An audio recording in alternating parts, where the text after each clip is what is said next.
Friends, स्वागत है आपका दिव्य आयुर्वेदिक सेंटर बीएमएस में। फ्रेंड्स, मैं हूं सुनील। आज हम पढ़ने जा रहे हैं संस्कृत, जिसमें हमने सबसे पहली बुक पढ़नी है वैदिकीय सुभाषित साहित्यम। इसके बाद हम व्याकरण को पढ़ेंगे। तो इसके अंदर मैं आपको 10 चैप्टर पढ़ाऊंगा जो कि आपके सिलेबस में है। हम इसके अंदर श्लोक की वर्ड टू वर्ड मीनिंग के साथ उनको हम पढ़ेंगे, ठीक है। तो इस लेक्चर को पढ़ने से पहले आप ये बुक निकाल लीजिए और एक पेंसिल अपने हाथ में रखिए, ताकि मैं जिस जिसकी हिंदी बताऊं उसकी हिंदी आप वहीं पे लिख लीजिए। इससे आपको और इजीली याद होगा और आपको और अच्छे से समझ में भी आएगा, ठीक है। तो चलो हम शुरू करते हैं इसका सबसे पहले फर्स्ट चैप्टर।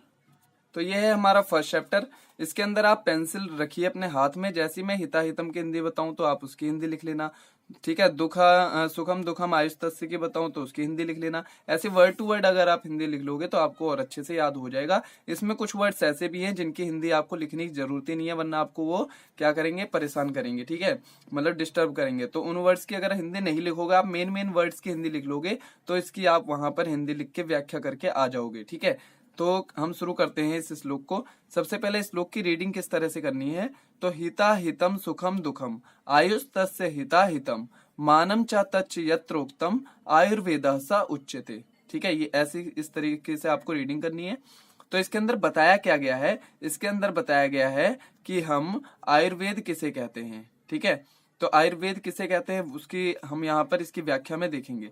तो हिता हितम मतलब दो वर्ड यहाँ पर आते हैं, एक हित और एक अहित। हिता हितम, ठीक है, हित और अहित ऐसे दो वर्ड आ रहे हैं। तो हितकर और अहितकर, सुखम दुखम मतलब सुखकर और दुखकर, आयुस्तस्य मतलब कि इस प्रकार की आयु होती है। तो टोटल आयु कितने प्रकार की होती है, 4 प्रकार की। हितकर आयु, अहितकर आयु, सुखकर आयु और दुखकर आयु, ठीक है। फिर मानम चा तच्च यत्रोक्तम, ठीक है, यानी कि जिस शास्त्र में मान बताया हो आयुर्वेद का, ठीक है, उस शास्त्र को आयुर्वेदा सा उच्यते मतलब उच्यते मतलब कहते हैं, उस शास्त्र को क्या कहते हैं, आयुर्वेदा मतलब आयुर्वेद, ठीक है। तो कुल मिला के यहाँ पे क्या बताया गया है, आयुर्वेद किसे कहते हैं। तो आयुर्वेद उस शास्त्र को कहते हैं जिसमें हित आयु, अहित आयु, सुख आयु, दुख आयु का विवरण दिया हो, यानी कि उनका वर्णन हो, और जिसके अंदर आयु का मान बताया गया हो, ऐसे शास्त्र को हम आयुर्वेद कहते हैं। ये था इस श्लोक की मीनिंग, ठीक है। तो आप वर्ड टू वर्ड इसकी हिंदी लिख लिए होंगे।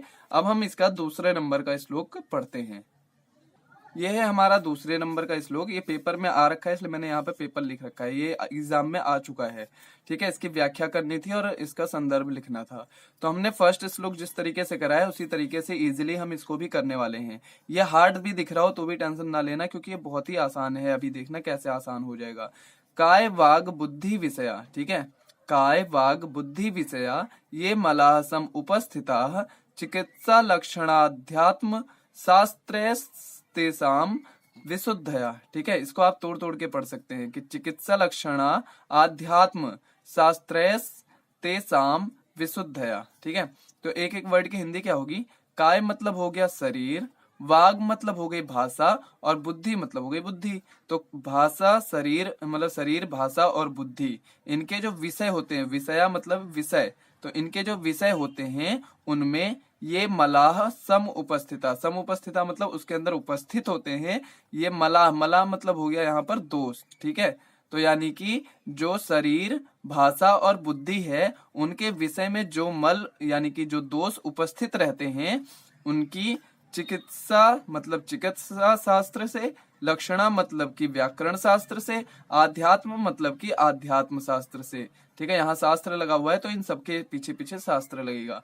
तो चिकित्सा शास्त्र, व्याकरण शास्त्र और आध्यात्म शास्त्र, इन तीनों शास्त्रों से हम तेसाम मतलब उनकी, विशुद्धया मतलब कि शुद्धि करते हैं, यानी कि शरीर, भाषा और बुद्धि, इनके विषय में जो दोष समुपस्थिता मतलब उपस्थित रहते हैं, उनकी विशुद्धया मतलब हम शुद्धि करते हैं। किस किस के द्वारा, चिकित्सा शास्त्र के द्वारा, और हम व्याकरण शास्त्र के द्वारा, और आध्यात्म मतलब आध्यात्म शास्त्र के द्वारा।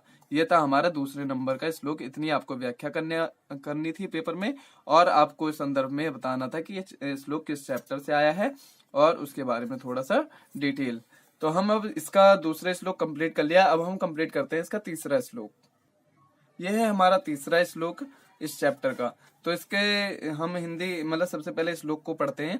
सद्यः फलति गांधर्व मासमेकं पुराणकं वेदा फलन्ति कालेषु ज्योतिर्वैद्यो निरंतरम, ठीक है, मतलब सद्यः मतलब तुरंत तत्काल, फलति मतलब फल प्रद यानी कि फल देने वाला होता है कौन, गांधर्व मतलब कि गायन, ठीक है, यानी कि गाना से यहाँ पे तात्पर्य हम कह सकते हैं। तो गांधर्व यानी कि गायन जो होता है वो फल प्रद होता है, सद्यः मतलब कि तत्काल। मास मेकम पुराणकम मतलब जो पुराण होते हैं, पुराणकम मतलब जो पुराण होते हैं वो फलप्रद कितने देर में होते हैं, तो मास मेकम यानी कि एक मास में ये फलप्रद होते हैं, यानी कि हमें इन फल प्रदान करते हैं एक मास में। वेदा फलंति कालेसु यानी जो वेद होते हैं वो फलंति यानी फलप्रद होते हैं, कालेसु मतलब एक काल में। ज्योतिर्वैद्यो मतलब कि ज्योतिष और वैद्य, ठीक है, ज्योतिष और वैद्य, निरंतरम मतलब कि हमेशा, निरंतरम मतलब होता है हमेशा, ठीक है, निरंतरम मतलब हो गया हमेशा, यानी कि जो ज्योतिष और वैद्य होते हैं वो हमेशा फलप्रद होते हैं, हर काल में फलप्रद होते हैं।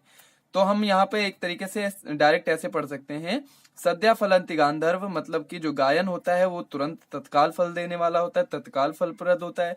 मास में एकम पुराणकम यानी कि पुराण जो होते हैं वो एक मास में फलप्रद होते हैं। वेदा फलंति कालेसु मतलब जो वेद होते हैं वो एक साल, एक मतलब एक काल में फलप्रद होते हैं।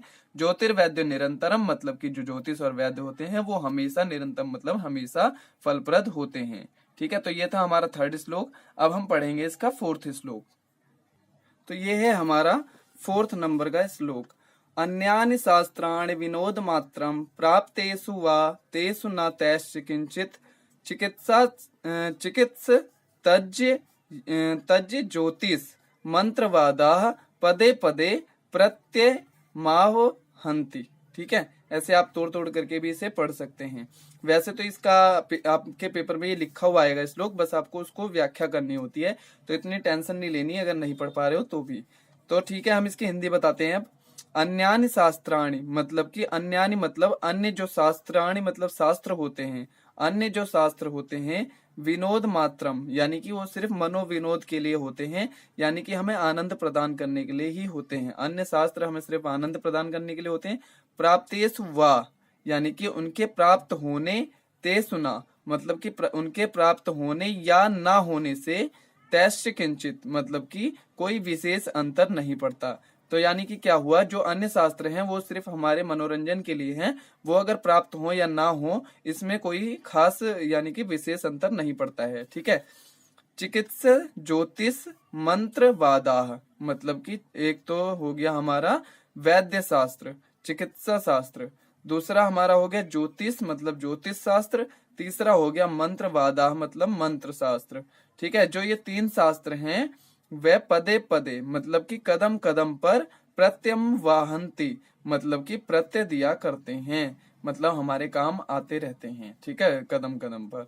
तो ये थी इस श्लोक की हिंदी। अब हम पढ़ेंगे फिफ्थ श्लोक। फिफ्थ श्लोक है हमारा, एक शास्त्र वैद्य, ठीक है, एक शास्त्र वैद्यम आध्यात्मकम व सौख्यम चैकम यत सुखम व तपम व वंदश्च एको भूपति वार भूपतिर्वा यतिवर्वा, ठीक है, यतिर्वा ह्रोकम कर्म श्रेयसम व यशो व, ठीक है। मतलब क्या हुआ कि जो शास्त्र है वो एक है, कौन कौन सा, या तो वैदिक या तो आध्यात्मक, ठीक है, यानी कि कहा गया शास्त्र एक ही है, या तो वैदिक या तो आध्यात्मक। सौख्यम मतलब हो गया कि जो प्राप्त करने योग्य हो, ठीक है। तो प्राप्त करने योग्य चा एकम, इसको तोड़ के पढ़ सकते हैं, सौख्यम चा एकम यानी सौख्य भी एक है, कौन कौन सा, या तो यत सुखम यानी कि निरोगी होना या फिर स्वास्थ्य कह सकते हैं, अथवा तपम यानी कि तप, यानी कि प्राप्त करने योग्य कौन कौन सी चीजें हैं, या तो स्वास्थ्य या तो तप। वंदश्च एको भूपतिर्वा, ठीक है, भूपतिर्वा, वंदश्च मतलब जो वंदना करने योग्य हो, तो वंदना करने योग्य भी एक ही है, एको मतलब एक, ठीक है। तो वंदना करने योग्य कौन है, भूपतिर्वा मतलब हो गया राजा, और यतिर्वा मतलब हो गया सन्यासी, यानी कि जो सन्यासी या राजा, इन दोनों में से यही दोनों ही वंदना के योग्य हैं, ठीक है। उसके बाद इसको हम हरा, इसको तोड़ के पढ़ते हैं, ठीक है, इसको हम तोड़ के पढ़ते हैं कैसे, एक होता है हरा, ठीक है, इसका मतलब होता है बीता हुआ कल, ठीक है, या फिर कल, और जो एक मतलब एक, ठीक है। लेकिन यहाँ पर हम इसकी मीनिंग ले सकते हैं और, ठीक है, यहाँ पर इसकी मीनिंग क्या ले सकते हैं, और।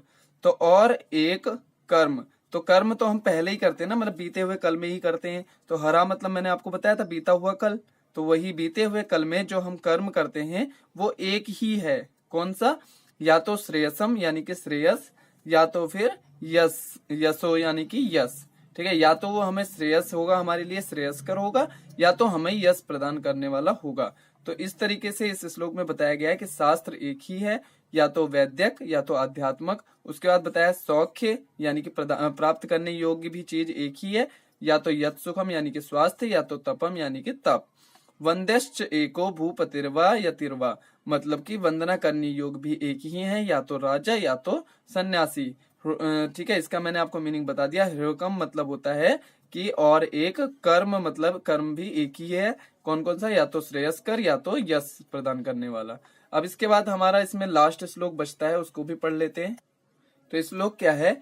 यस्मिन् ज्ञाते सर्वमिदं ज्ञातम भवति निश्चितम तस्मिन् परिश्रमः कार्यः किमन। ठीक है, किमन मतलब ऐसे इकट्ठा मत पढ़े, किम अन्य। ठीक है, किम अन्यश्च भासितम, मतलब कि क्या हुआ, इसकी हिंदी क्या हुई? यस्मिन मतलब जिसके, ज्ञाते मतलब जानने से, सर्वमिदम, सर्वमिदम मतलब यह सब, ज्ञातम मतलब ज्ञान। ठीक है, भवति मतलब कि प्राप्त होता है, निश्चितम मतलब कि निश्चित रूप से। तो इस टोटल लाइन का क्या मतलब हुआ कि जिस शास्त्र को जानने से निश्चित रूप से हमें ज्ञान प्राप्त होता है, तस्मिन परिश्रमः कार्यः, मतलब कि उस, तस्मिन मतलब उस शास्त्र को, यानी कि तस्मिन मतलब शास्त्र नहीं आएगा, तस्मिन मतलब उस होता है सिर्फ। तो बाकी तो उसी से ही मीनिंग हो गई ना, कि उसको जानने के लिए परिश्रम मतलब प्रयत्न करो, कार्य मतलब कार्य। ठीक है, तो कहने का मतलब यहाँ पर क्या है कि जिस शास्त्र को जानने से हमें निश्चित रूप से ज्ञान प्राप्त होता है, उसको जानने का प्रयत्न करो। ठीक है, किम मतलब क्या, अन्य मतलब अन्य। ठीक है, उसके बाद शास्त्र मतलब शास्त्र, भाषितम मतलब क्या करना है। तो टोटल मिला के मीनिंग क्या हुआ कि अन्य शास्त्र से हमें क्या करना है, यानी कि हम उस शास्त्र को जानने की कोशिश करें जिसको जानने से हमें निश्चित रूप से ज्ञान प्राप्त होता है। बाकी दूसरे शास्त्रों से हमें क्या करना है, ये इस पूरे श्लोक का मतलब हुआ। ठीक है, तो फ्रेंड्स ये था हमारा फर्स्ट चैप्टर, कंप्लीट होता है यहाँ पर। फ्रेंड्स वीडियो कैसी लगी कमेंट करके जरूर बताएं, और अगर आप चाहते हैं कि मैं अगला लेक्चर भी इस पे बनाऊं तो इस वीडियो को ज्यादा से ज्यादा लाइक करें और शेयर करें। तो मिलते हैं फ्रेंड्स नेक्स्ट वीडियो में नेक्स्ट लेक्चर के साथ। ठीक है, टेक केयर।